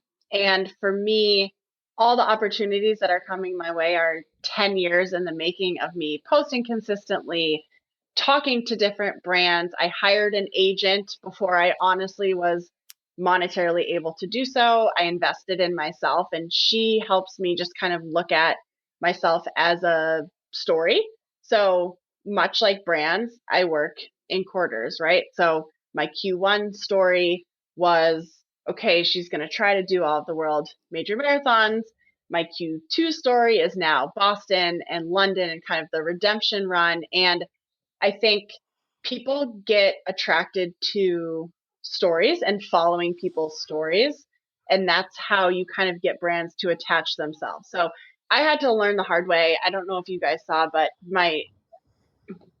long story short, I was given a bib for Tokyo 2025, and then they said, "Oh, never mind. Sorry, we actually are going to take this back." They took it away? Oh, no. They took it away. They actually gave it to somebody else that I know very well, and there's no hard feelings. I was very happy for that whole experience, but it kind of the brand that offered me a bib is not a brand that I truly care to associate with at all. I was kind of going to sell out to get that bib to check that one off my list. I get it. It was a good reminder to me to say, stick with the people and the places that are going to work for you. So there's the authenticity my biggest thing. Yep. 100%. And it goes a really long way. And people can offer you tons of money and brand deals and bibs and all that good stuff. But if it's not something that aligns with my core values, I have no problem turning it down. So good for you. Connection is my number one thing. And responding to people goes a long way. I pitch myself nonstop. Last year I ran New York for Dunkin' because my daughter quite literally one day was like, you should run the New York City Marathon for Dunkin' Donuts. And I was like, hey, I should. You're right. So put together a whole presentation, pitched it to them. They ended up asking me. And yeah, it's all just about putting yourself out there, aligning yourself with the brands, people, places that sit right with you. And it's going to take you a long way. So I'm here. Erika, if you ever need tips or advice or want to start to dive into content creation or anything, I need work. I'm so passionate about it because the more you put out, you just never know who's watching. You never know who's watching. That's how New York came out this year. I posted a TikTok about sunglasses. It happened to go viral, and a sunglass brand reached out and was like, hey, I saw your TikTok about you not getting into New York. Do you want to run for us? And I said, sure. So you just never know. That is true. And you get a lot of no's before you get yeses, and staying confident and just continuing to go on. And it's not bad putting yourself out there. There's a second reason I asked that question because 100%. There's a second reason I asked that question. Part of it is because when you found us around the Great World Race, you did send that message to me, and you didn't ask to come on the podcast, but you just said, and I didn't go back to research it, but what I remember was you were someone who believed in us, and we've had a few of those people recently, and I was like, check this girl out, and she loves it and believes in us and believes in everything we're doing on our social media, and you wanted to like set up a call and something, and we're slow at that because we do this as a passion project, and we both work full time, and as you can tell today, I have little ones, and you had a little one who ran in the room, and we're all trying to do this passion projects and these dreams of ours, but you sent me that message, and I'm like, this girl's awesome because not only does she love us, she believes in us from day one. And I was like, that's super cool. We've had a few of those, and you're one of them, and I love that. I love that. Again, I just thrive off of connection, but it has to be the right type of connection. So The second that I started, and you guys have gotten me through a lot of my long runs, to be honest, a bit top long run podcast. And I am so attracted to people who just do things because they care. I know, my husband and I started a podcast. We had it a couple of years ago. We recently That was my next question. Back. Yeah, it's for no other reason than if we get a message from one person, it makes us feel like we're doing our job. And I had no intention of ever being on this podcast. When I sent you that message, I heard you, I saw you, I see what you guys are doing, and I loved it. And that's also my whole new job role too, is just how can you connect people and connect people to each other, and people that are all just trying to make a difference and do good stuff should all just celebrate each other. So I appreciate it. Well, actually, when you first reached out to come on the podcast, that was just when we threw out the Boston feelers for the little mini 15-minute episodes. And you're like, I would love to be on for a quick bit. And I was like, nope, you're coming on for the whole thing. Flattered. So let's talk about podcasting then. You do have a podcast, Why Stop Now? And recently you've put out a couple new episodes. Tell us about the Why Stop Now official podcast. It's a lot of fun. So my husband, Mike, and I started the Start Now podcast about a year and a half ago. And full transparency, we moved and we packed our podcast equipment away, and it sat in my office, and I kept saying, I want to bring it back. Find so much joy in just chatting with him. Mm-hmm. And we recently had our first guest, so we haven't even mastered how to bring people on it yet. It's just kind of us having conversations about parenting and what it's like to work in fitness and what it's like to run and different tips. Mm-hmm. And I don't know if you guys are like this, but I'm someone who I've learned throughout time that you don't need to see the whole staircase in order to take that first step. So one day I said to him, Mike Pannozzi, go grab our podcast equipment in our new home and set it up. A month later, it was not set up. A month later, it was not set up. So I said, fine, I'm doing this. And I walked downstairs. I set it up. But he came up. He's like, Start Now doesn't feel like us anymore because so much has changed when we moved. So why stop now? I'm pretty sure it popped into his head. And we just decided, let's start our podcast back. Let's start a run club. Let's start doing panels. We have some awesome events planned for Boston Marathon weekend and hopefully all the other marathons coming up. But it's another touch point for us to connect with people and make a difference in whichever topic it is that we've decided to talk on. Mm-hmm. So I get so much from recording. It's just fun. Like, you guys get it. It's just fun. It's good. It's fun. We do. And when you don't take it super serious and you let the little things come in here like a baby with a code brown. What? Is that what happened? Yeah, that's what happened. That is what happened. Can confirm. That is. Yeah, you missed it, Erika. You were misconnection. Internet, man. Okay. It's gonna be so fun perfect. to re-listen. It was so perfect. This is the podcast for that to happen. It really. Yep. But it's just like, why? I also do consulting for a really good friend of mine who has the most beautifully produced podcast, and that is wonderful. And so is this. Like, we don't have video yet. At some point we probably will, but like I said, baby steps. Yeah. Like, the hope is that one day we're all doing a huge, big podcasting something together. For now, it's in our basement on twice a week, and we have a great time doing it, and people listen. That's what matters. There you to go. me. You're having Even if they don't, you're having whatever. fun with it, and once it stops being fun, that's when you know it's just not right. So that's kind For of like everything. that's kind of what we've been doing. Once it starts feeling like work, maybe it's just time to rein it in. I like what you said before that better, because this is work now, but it's a lot Well, of you fun. enjoy the work, so that's also Yes, a it's a thing. lot of fun. So when it's not fun anymore, There you go. I'll stop. But building something bigger and cooler with Monday Night Media, and I'll give you just my few tips of advice here. And this is what I tell people like Ali G or anyone else who comes to me asking for advice on how to start a podcast. I say a couple things. Make sure you're having fun, of course. But I always like to say, and this came from somebody else. This came from a guy I listened on Sirius XM Radio. His name is Michael Schmerkanish. And he goes, anyone can start a podcast, but what are you going to talk about on episode 17? Because so many people start a podcast and they don't know what to talk about after a few episodes, and they don't know how to continue the content. So if you can make it to episode 17, you kind of figured it out, and then it's just consistency. So just stay consistent. Don't take long breaks like a year and a half. I'm just teasing. Oh, it's true. It's true. But I love that. I find the trick is consistency. Whether you want to be once a month or every other week or weekly, just stick to that. That's what I try to tell people. And when you're ready to do it, it's a lot of fun. That's great advice, because I think about myself, and when I listen to podcasts, I look forward to when they come out, and consistency is That's how I try to live my whole life. Those are great tips.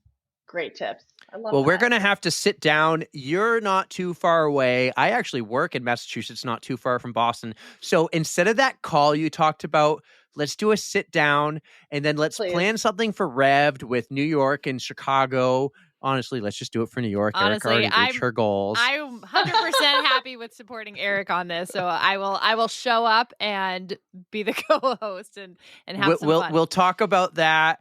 We'll have you back after you do all your marathons. I want to know about the recap. Sydney. We got to hear about Sydney. Yes. That one I know nothing about. So you're going to be my insider. And I want you back on our podcast, not our little side podcast called The Recap. I want you on ours for that. So we have so much more to talk to you about. You've been super gracious with your time and changing schedules and everything. But we have 2 more questions, at least 2 more. So I'm going to go first, Alyssa.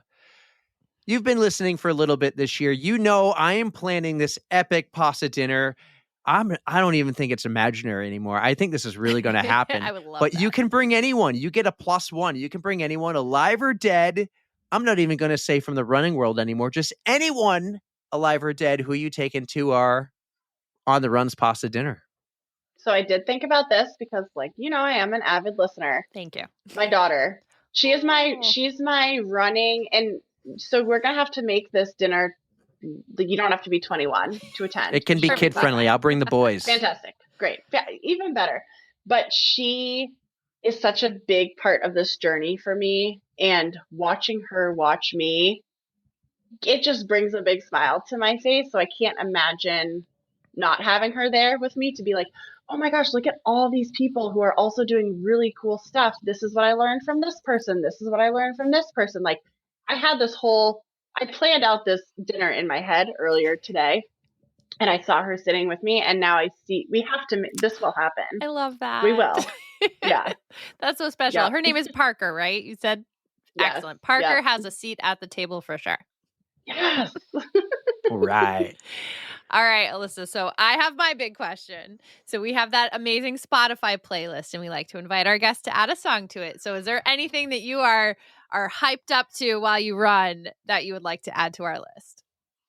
So also I thought about this question, and it's hard because as a spin instructor, all of my music is, number 1, so good. Number 2, they're all remixes named super weird. So I tried to find one that would make the most sense. Third party free. That's like my go-to. Have you heard it? I don't Do you guys think know so. Third Party? It's an EDM song.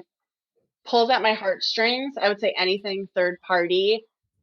Whenever I make a motivational video, or for some reason that song always comes on towards the end. I shuffle my playlist. It's always just meant to be, but Third Party is pulls at the emotions to get me through. Perfect. I'm going to check that one after that. It's going to end up on the playlist, and I'm going to rock out to it, I'm sure. I love it. Alyssa, you have been amazing. We have so much more we could unpack right now for the next couple of hours. We can't do that tonight, but we do need you back. Maybe even before you do all those marathons. Talk more about Rev, talk more about branding and everything you do. Maybe we make it one of our Thursday episodes that we started doing this year. It's just you're so cool. You are another person who just believes in us and following you and seeing what you're doing. You're doing a big event. Let's pump the tires for it real quick. You're doing something for Millennium Running coming up in May. Yeah.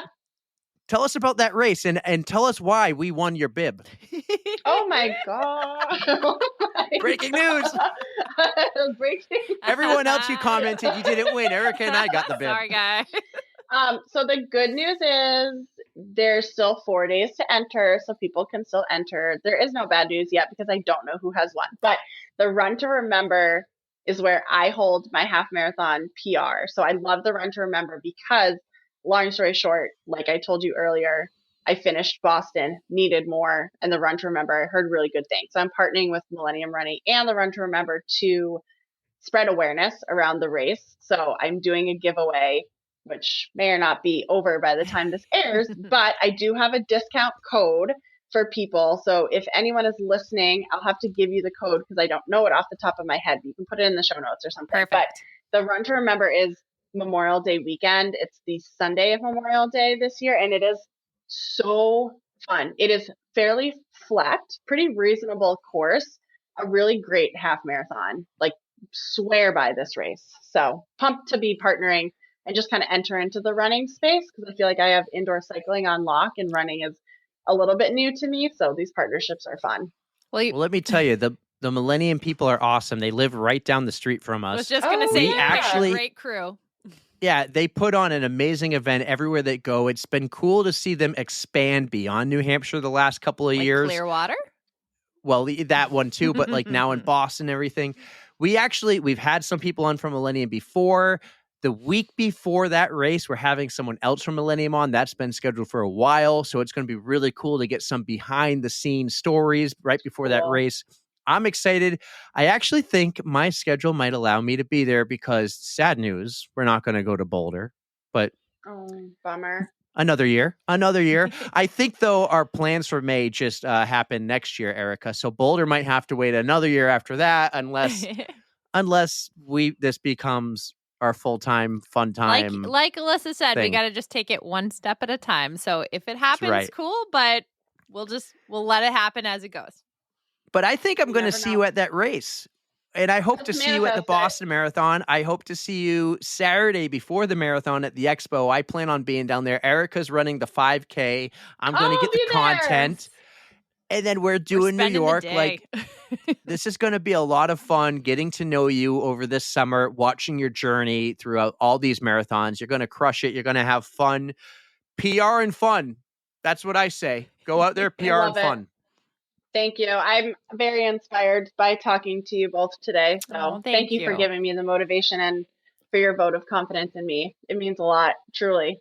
You are going to just Well, be that's- amazing. We're so happy to follow along on the rest of your journey. Like, you are just out there crushing it. So you got this, girl. Thank you, guys. Thank Everyone- you. Thank you. Everyone out there, download your BAA app. Go find Alyssa Pannozzi. Track her, cheer her on throughout the marathon. Can't wait to see you pass us at mile 19. With a banana. And I can't wait to We got talk a to you banana. more. With a banana. Thank you. Thank you. I appreciate you both. Guys, that was wicked awesome. I really hope you enjoyed it. Alyssa Pannozzi on the On the Runs podcast. Alyssa, you are the freaking coolest. We have to make it down into the Boston area and take one of your classes because I think that would be so freaking fun. And I'm so excited to see you run by us on Marathon Monday. We're going to have to do a class because I'm going to turn it into a fundraising class. And we're going to have a blast. And did you know, because I'm fundraising for the New York City Marathon, You don't say. quick shift. Yeah. I realized the other day, the New York City Marathon is on the day the clocks roll back an hour. Mm-hmm. So I'm going to get 1 hour less sleep that night. You're a lucky dude because, yeah, half of the races that I wind up doing are like, they start on the Saturday. Oh, that's right. I'm going to get an extra hour of sleep. Mhm. I said an hour less, an extra. They fall back. Oh, I thought that's what you said. Oh, I I did listened say to you that, but very I well. said one less. Oh, my God. Uh-huh. I probably still won't sleep at all. Well, take advantage of that because your New York City morning is going to start super early, Yeah. even though your race starts at like 11 o'clock. But who cares about New York right now? If you want Yeah. to fundraise for me, click the link in the show notes. And go fundraise for Alyssa as remember, I challenged her $25,000. She She can do pushed it. it to 20. I go, why 20? Hit What's 25. an extra little bit? Yeah, Yeah. she can hit that. You got this. Absolutely. Like all the names she dropped: Tom Brady, Teddy Bruschi, Gronk. You know what? I didn't maybe even get she'll to get tell her. Big Z. Wouldn't that be cool? But I Yeah. didn't get to tell her that when I was training for Boston, all the charity teams would run like the same weekend, and I actually got to give Teddy a high five because he was out there cheering on his team. So even though I wasn't running for Teddy's team, he was out there, and it was still super cool. That was awesome. Mm-hmm. Next week, guys, not joking, we have Michael Scott, Yep, the Michael Scott. the real Michael Scott. As he said once, you miss 100% of the shots you don't take. So Michael God, I Scott's cracked coming on up. the podcast. You'll get it. Extra get it if you don't already. Oh, amazing. So, tell me who JoJo is, because I don't know, and you asked me earlier. You really need to ask your sister because I was watching her stories from Instagram this weekend and she got to see JoJo in concert and I am a little bit jealous. JoJo is one of the, I don't even want to say lesser known pop stars from back in the day, like my back in the day, like even Britney Spears time, like JoJo was a little bit after that, but JoJo has amazing music. She just released a new album. Your sister looked like she had a great spot to view. And I'm just super jealous that she got to go. I just did a quick Google. So born in 1990. She doesn't look familiar. Actress She's got and some serious bangers, man. Like, I don't know how you haven't heard of her. wait a second. She was in movies, right? Was she in movies? I just know her more from her music. Wait, is this her? She was in RV with Robin Williams. Oh, no way. That's the only thing I recognize. Oh my God! You know who else was in RV? Oh my God! Help me out here. From the Hunger Games.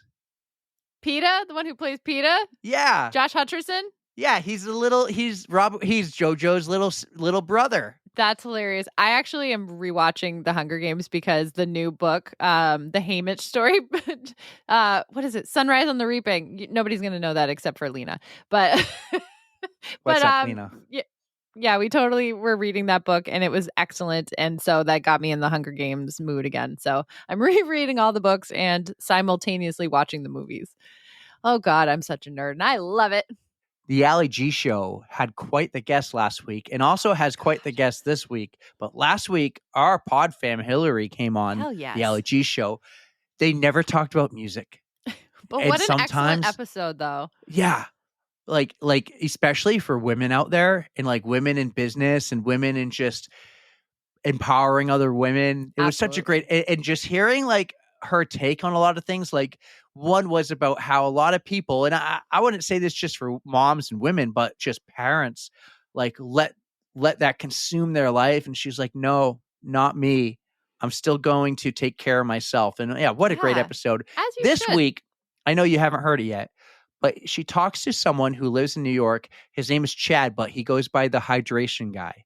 The hydration guy. And he is out on like running courses and races, like with a table and a big water jug and Gatorade jug. And even on big training days, like imagine showing up to the Boston Marathon course when everyone was doing their 20-miler this past weekend and just having a quick aid station. But he's the guy who does it all the time. That's so awesome. Oh, I can't wait to listen. So Allie, by the time this episode drops right now, I will have already listened. So check out the Ali G Show, guys, if you haven't already. She's 12 tracks in. We did 12 tracks in 13 weeks, so she's only missed 1 week. This wasn't the goal. This wasn't the plan.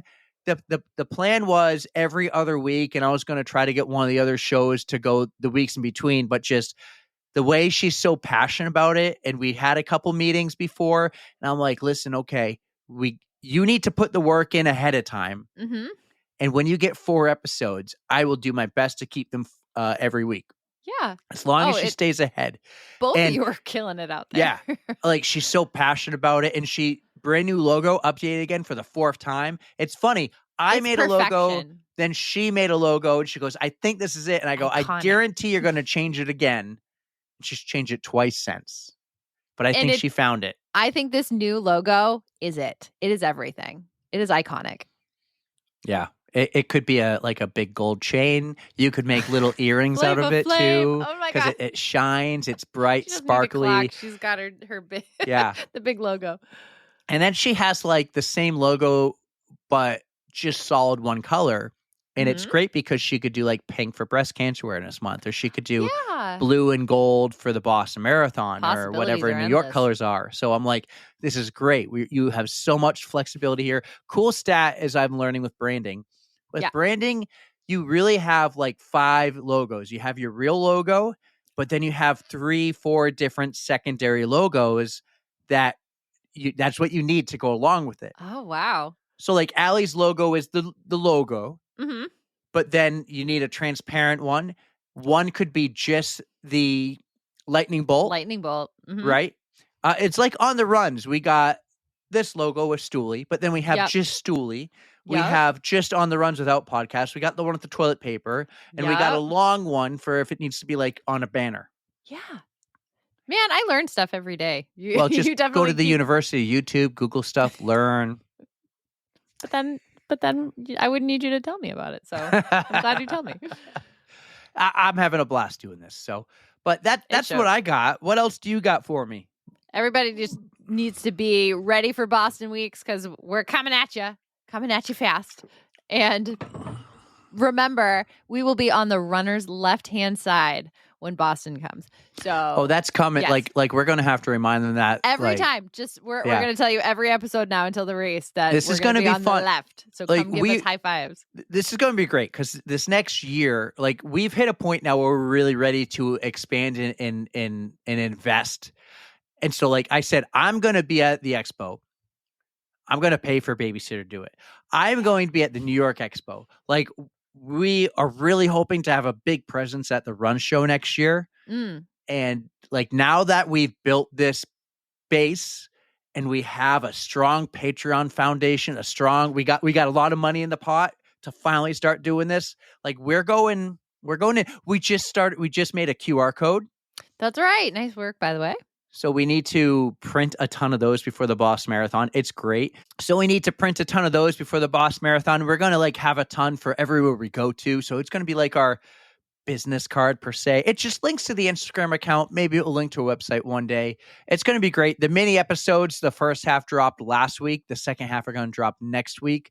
I feel bad, but it's just like it's Boston weeks. I feel bad because they're all trying to fundraise months ago, and most of them have hit their goals, so I'm happy. But these episodes didn't come out in February; they're coming out in April because it is Boston weeks, and we're learning, we're going to adjust and learn on the fly, and we'll adjust for next year. Mm-hmm.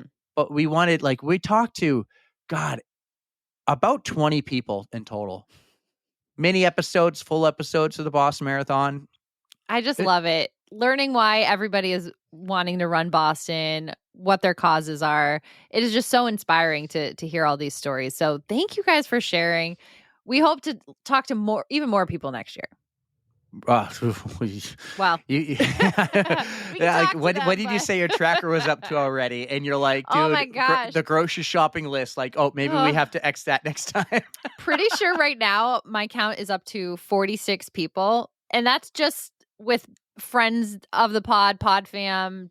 I mean, I am probably missing people, so we'll have to do an Instagram story that says like, "Are you running Boston?" Yeah. Add Listen, your name. PodFams, all hand on deck at mile 19. I want to meet at a parking lot. I want to all walk there together. I need people on the tracker to pay attention. I need people with their phones out in both mostly portrait mode and get the content for us. Help us with it all. All hands on deck. I think we're gonna have our biggest crew ever. And it's because a lot of you who have run in the past couple of years are joining us. I can think off the top of my head. Pterodactyl, Lindsay, Leslie, Jay, Steve, Mr. 305. There's a lot more. Amanda's coming again, and her friend too. Yep, Renee. And then who else is coming? We got a few others who said, oh, well, we can't say because they want to be a surprise, but we're going to put his name on the list. And then we're going to put Pam Rickard might be there too. We have so many people. So I got about 10 already. I didn't count you and me. I don't think I did. So it's going to be a blast. It's going to be fun. I want to all meet together. We're going to try to see everyone running. I think last year we were able to stay for the back of the Packers. So this year I think we can too. I would love to, because everybody deserves to have some cheers, no matter how fast or slow you run. The only reason we don't is if that surprise guest has to make an airplane flight. If we have time constraints, we're very sorry, but we will try to stay as long as we possibly can. But it'll be very cool if they can make the trip. Yes. We're talking to this person. I'm like, dude, flights are like super reasonable. And you can fly out that night out of Manchester at 7 p.m. It's going to happen. Make it happen. Offering up my spare bedroom. I did. I offered it up and then you yelled at me. You yelled at me. It's only because we may have a house guest, but if we don't, it's open. And yeah, well then I got a tent. For a guest. I got a tent. Too cold for a tent. Camper. Well, but the camper's not at my house. Hey, they could get a hotel room and we could get it like, down near the city and spend the night in Boston. Yeah. Oh, You're too funny. Oh my as god. he's listening right now, I'm like, come on, man. Or Is girl. it working? Is it working? Dudette, turds and turdettes. Obsessed with that. I'm so excited for the Boston Marathon. If you I'm couldn't so tell pumped. already, you guys. I'm so pumped. So we love being there just as much as you guys are gonna love running it. I can't wait. Like, guys, Saturday, I want to meet you all. Find us. Like, I missed it last year and I had the worst FOMO ever. So I'm paying a babysitter. We're going to do the nighttime thing. So hopefully that people can I say the nighttime thing. We're going to go out. It's not late, but we're going to go like a Buffalo Wild Wings or whatever. Something. We'll figure it out. And I hope you all can make it and say hi. This is Saturday. Sunday's off limits. It's Easter. So glad we can do that. And see you guys all at mile 19. It's going to be a blast. Oh, man. I'm so much looking forward to this. Yeah. Best time of the year.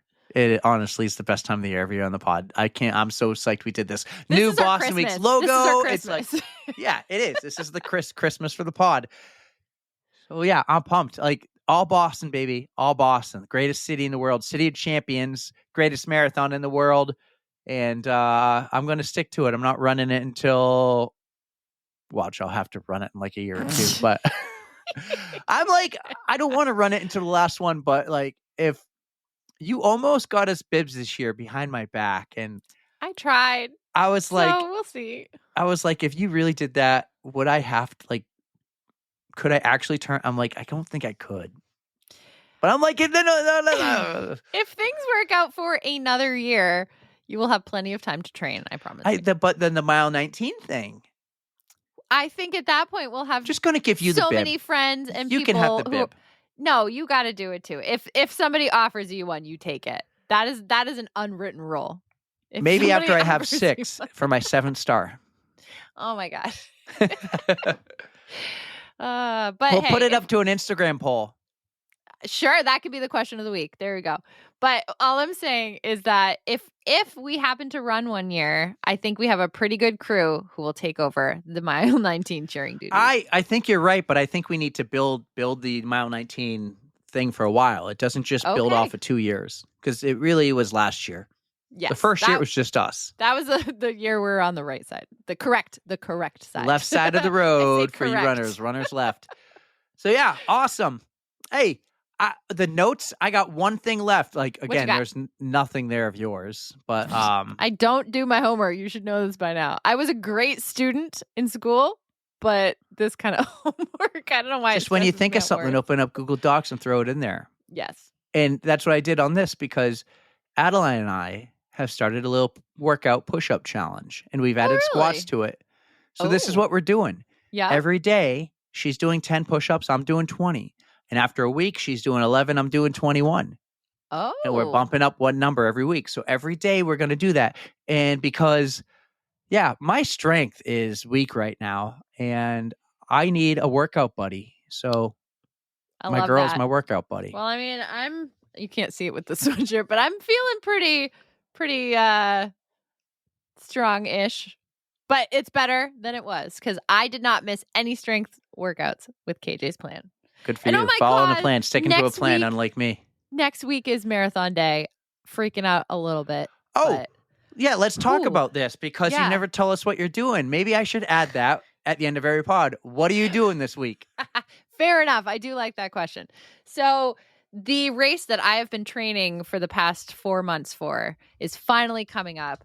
I will be running the Cheap Marathon in Derry, New Hampshire. And this is my gold race, you guys. I'm going to leave it all out there, see what I can do. But all this training, I swear it's been paying off, and it's been helping my confidence and my endurance. So I'm just hoping for a good day and a good performance, the best that I can do. And you have no homework assignments and no pressure to do any content besides maybe a post-race photo, because I want you to focus on your goals, hit your PRs. But if anybody is out there on the course and can get a video of her running by you, get that video, send it to me. I would super appreciate it. I already have my outfit picked out, so I can do a flat Erika picture. I will be wearing my signature sparkle skirt. You can't miss me, you guys. But here's hoping that it's going to be a good day. Well, have fun. I hope it is I hope I'll be skiing, and I hope it's not my last day skiing. There is still snow There you out go. there, but it is the last weekend at Ragged. There's a couple more weeks at J Peak. On Saturday, they're doing the you ski across a pond skimming. Yeah. Are you going to You try think I it? should do it? Hell yes. Absolutely. Well, here's the Somebody's thing. got If to I do capture it, it on video, though. if I do it, it's the last time I ever wear my skis and boots because they'll be ruined. But I do that want. wrecks them? Oh, no. Well, I you don't know. You don't use like your new nice stuff on it. I only have one set of skis and boots, but I want new ones. Oh, man. I don't know. Maybe keep that pair for another year. If you get some new ones, then you can I wouldn't do say it wrecks it, but not that mine are in good shape at all. They're from 2007. I still ripping on those 2 pieces of plywood. It's amazing. ripping it down the mountain all the time with that. All I know is that crushing it. Skiing is an expensive sport, so the longer you can make use of your gear, try it. Oh, I made use of it. 2007. Bought it all could senior tell. at Plymouth State. Good for you, dude. So it's tried and true. So I wouldn't go wrecking it. Well, cool. Not yet, at least. Well, anyways, fun episode. Kicked off Boston Weeks. This is a Hell blast, yes. guys. With a bang. Guys, I'm going to do my best in the show notes to have everyone's link who we have on for Boston Weeks in there to fundraise and help them fundraise if they're fundraising, including all the mini episodes from last week and the ones coming out next week. Also in there are Erika's and my very own fundraising pages for Chicago and New York. Go in there if you want to help us out. There's a few other ways you can help us out, and we talked about it earlier. Join our Patreon page, become a friend of the pod or a lover of the pod. Follow us on Instagram. There's a Strava group. Subscribe to the YouTube channel. Check out Threads. I've done a little more. I'm not trash talking Erika a lot right now. It's a big week. I don't want her to see anything and get some bad vibes. Thank you. Tara Pterodactyl is doing the TikTok, and I heard a rumor she's putting up a reel for the page this week from her Beat the Train race. And if you can, give us a comment, a like, 5-star review, all those things. You guys are awesome, rock stars. We love you so much. Help us keep growing this amazing, badass, beautiful thing we're doing, guys. Have a great week. Enjoy the recap on Thursday. Erika, take us home. Thank you guys so much for listening. You're our favorites, and you know we love you. Don't fear the code brown. And don't forget to stretch. 3, 2, 1, yeah!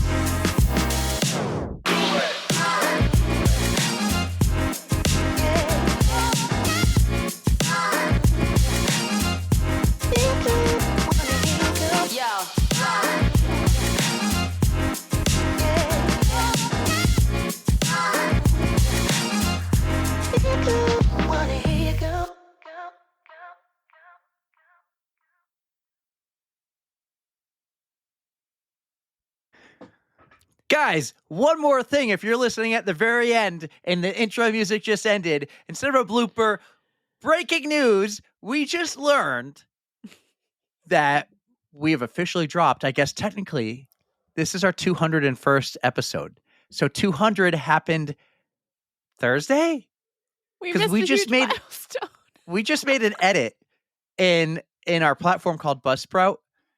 And it said save to all 200 episodes. What? I am so incredibly proud of you and all the work you do to put these things out. And thank everybody for listening and for liking us and for letting us do this. This is so much fun for us. It's just such a cool thing. We have officially, we have published in total 200 episodes. Wow. So this is 157, but this is like adding the couple of recaps, stuff, right? The OTR lives that we used to do, the extended outros. 200 episodes. Yeah! Hold on. Yeah! I had to. Okay. Wow. Oh my God, so Erika. Special. How cool. Who would have thought? How freaking cool, man. I can't believe we missed it, but I get how it's easy to do that. I know why we missed it, because Buzzsprout they count everything, right? They as an celebrate your episode. achievements. And so for episodes, you get a ribbon for 1, then 5, then 10, then 25, 50, 75, and then 100. Your next achievement after that is 250. So it didn't tell me. They will email me when we hit 250. Okay. Well, hey, we'll probably forget that 250 is happening, but that should happen. You think it'll happen this year? Nah, it will happen near the end of the year. Maybe like to start next year. The other cool thing is we're very close to 50,000 downloads. What's really cool is I think about a year from now, maybe this can be a little goal, guys. Help us grow this thing. I truly think, looking at the stats, we could be at this rate, we would just be shy of 100,000 by Boston Weeks next year. But if we continue to trend, maybe we hit 100,000 by this time next year. Maybe add a month, 100,000 by the end of Boston Weeks. All right. That is an impressive goal. Right. I hope we can hit it. I mean, the growth is still climbing. It's like, it took you this long to get 50,000. Well, yeah, it did, but we might get 50,000 the next year. And then the year after that, 100, and then 500,000, then 1 million in a year. We're only going up, baby. Wouldn't that be cool? Guys, keep spreading the love, spreading the positivity, telling people about this amazing podcast and just like the joy we get out of it. I think that's truly one of the things. All right. Thank you so much, Erika. Give us a funny joke to end the episode. Nope. I'm giving you a toot. Okay. Peace. I don't know any jokes.